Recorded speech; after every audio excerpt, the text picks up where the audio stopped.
Olá, sou a doutora Vanessa Coutinho, nutricionista, PhD pela USP, coordenadora dos cursos de Nutrição e Metabolismo, Nutrição Pediátrica e Gestão e Segurança Alimentar pela Estácio. Hoje nós vamos conversar sobre obesidade, essa doença, essa patologia que acomete cada vez mais o maior número de pessoas. Sabe a célebre frase de você é o que você come? É ao contrário, você come o que você é. São seus valores, as suas experiências, as suas escolhas que levam a esse resultado cada vez maior de obesidade e pessoas com síndrome metabólica. Como que isso funciona? São nossas crenças, inclusive limitantes. São os nossos festejos e celebrações, ou melhor falando, comemorações.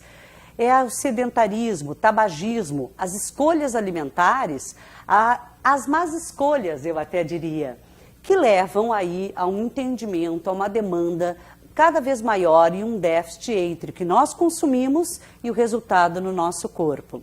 O sedentarismo, junto com o consumo de alimentos de alto valor energético, estão associadas ao desenvolvimento da obesidade. As porções estão maiores. O que antes, como vocês podem acompanhar no slide, nós consumíamos cerca de 1.200, 1.800 calorias, hoje nós chegamos a 4.000 calorias. E esse déficit, essa demanda, no fast food principalmente, leva a resultados em nosso peso corporal. As porções são maiores, as ofertas são maiores, as combinações alimentares são maiores. Hoje a gente brinca e considera, né, que o tamanho dessas porções levam realmente a uma proposta de consumo cada vez maior. O que era um refrigerante pequeno, hoje tem garrafa com 3 litros, pipoca reciclável. E isso tem associado aí a todas as medidas e comprometimentos cardiovasculares, comprometimentos renais, comprometimentos, desenvolvimento de câncer. Todos esses fatores alteram a nossa genética, alteram o nosso padrão metabólico, o nosso gosto e levam a esse resultado assustador de doenças como obesidade. Como vocês podem acompanhar no slide, eu tenho aqui uma preocupação maior, não é com uma questão de imagem corporal, mas sim do efeito deste peso corporal. Vocês vão ver que nessa figura à direita de vocês, fazendo o espelho, nós temos um indivíduo obeso, essa parte branca é a concentração de gordura corporal. Os dois indivíduos da tela têm a mesma estatura, mas a gente percebe as diferenças, não só de gordura corporal, mas também a presença de um câncer em nível de intestino, o fígado doente, mais amarelo e aumentado, o próprio coração aumentado, e isso gera realmente uma preocupação. Como eu falei, as porções estão cada vez maiores e uma primeira premissa que a gente tem que considerar é o equilíbrio energético.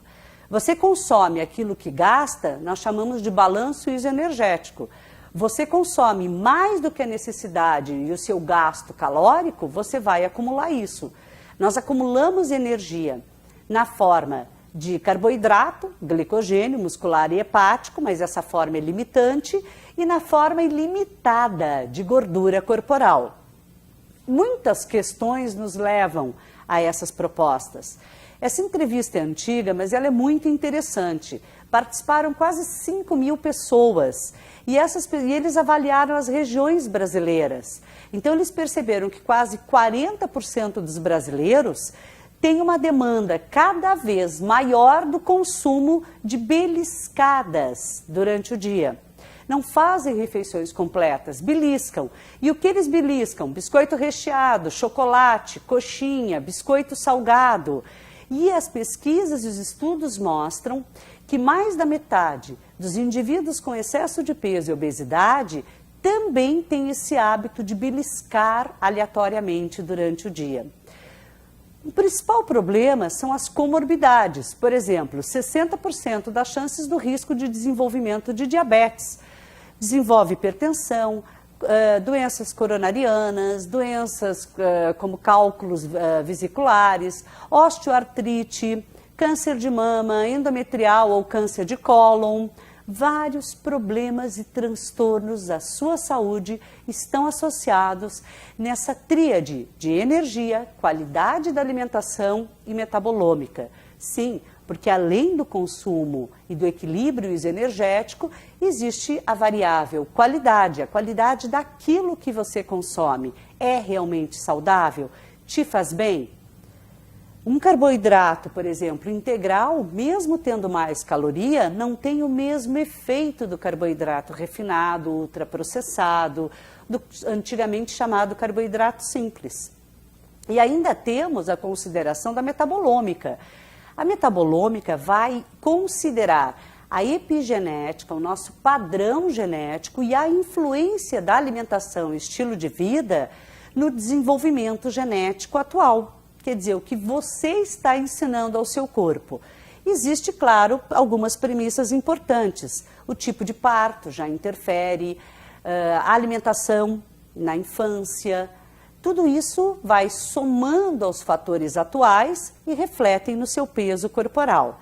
Além de todos esses transtornos, existe ainda dentro da metabolômica a consideração do metabolismo, da fisiologia, dos padrões de neurotransmissores, de peptídeos que são liberados, peptídeos anorexígenos e orexígenos, que tem essa correlação com o controle da saciedade, com o controle da lipogênese ou da lipólise, da oxidação de gorduras, e eles estão interrelacionados com a ingestão de alimentos, consequentemente a caloria, e o gasto de energia dispendido. Isso envolve o intestino, substâncias liberadas como o PYY36, a grelina do estômago, a própria correlação com o tecido gorduroso ou a insulina que vai vir a ser liberada pelo pâncreas. Isso altera neuropeptídeos, altera os neurônios e aí nós vamos ter um reflexo, inclusive, na nossa saciedade. Mas não é só o metabolismo que deve ser considerado, por isso que é tão difícil.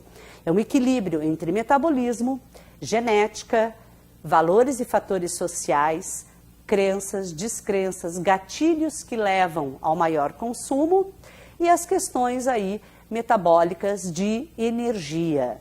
Então, a gente fala que a obesidade ela tem uma multicausalidade.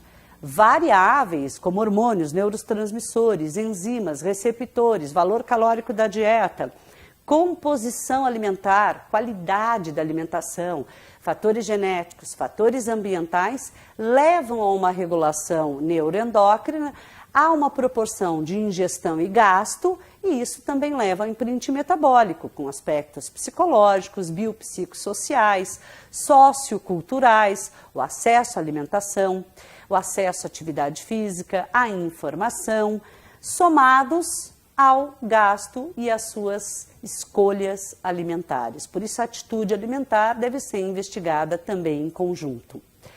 E essas disfunções metabólicas, disfunções do tecido adiposo, é que vão estarem associadas com o desenvolvimento de outras doenças.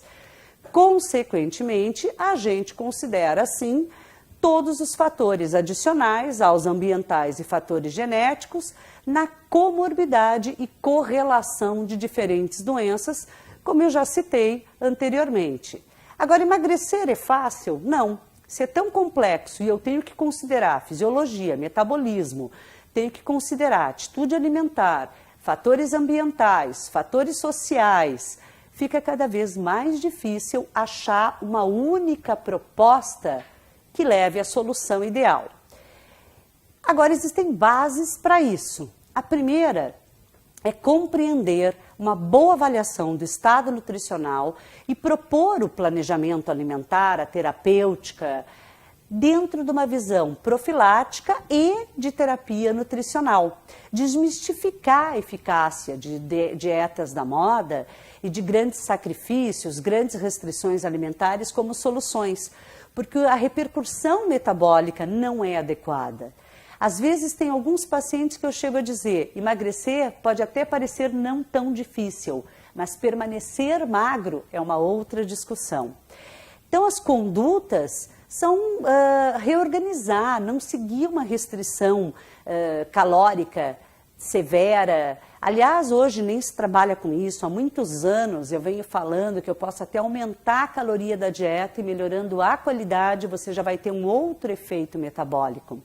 Reorganizar a vida social, às vezes fracionar melhor, substituições e trocas inteligentes pela alimentação, cuidado com alimentos enganosos como light, diet ou os ditos ricos em fibras, chamados integrais, cuidado com termogênicos.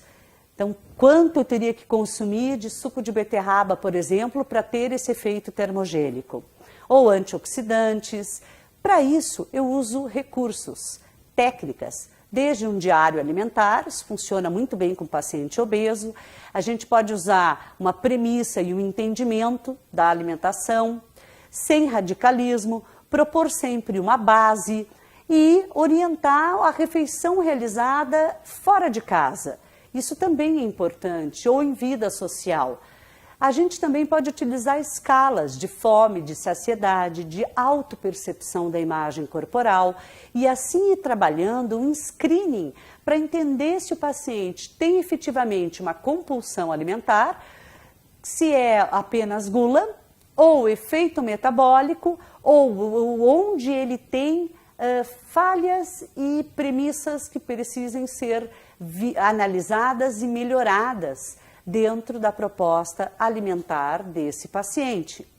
Então, hoje existem investigações comportamentais da atitude alimentar, da imagem corporal, da saciedade, da fome, o que é uma fome física, o que é uma fome psicológica, e propostas aí como a dieta do Mediterrâneo, tendo a base, a prática de exercícios físicos diariamente, para que a gente possa ter a lembrança do que foi aquele paciente e venha propor para ele um novo estilo de vida, aumentando e favorecendo a adesão ao tratamento. Assim, nós conseguiremos propor a ele melhor alimentação e educá-lo para que ele entenda que a alimentação reflete um padrão metabólico.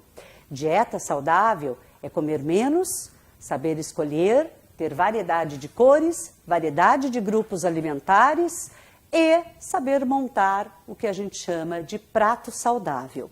Fica a dica, quer saber mais? Acompanhe-nos na pós-graduação. Muito obrigada!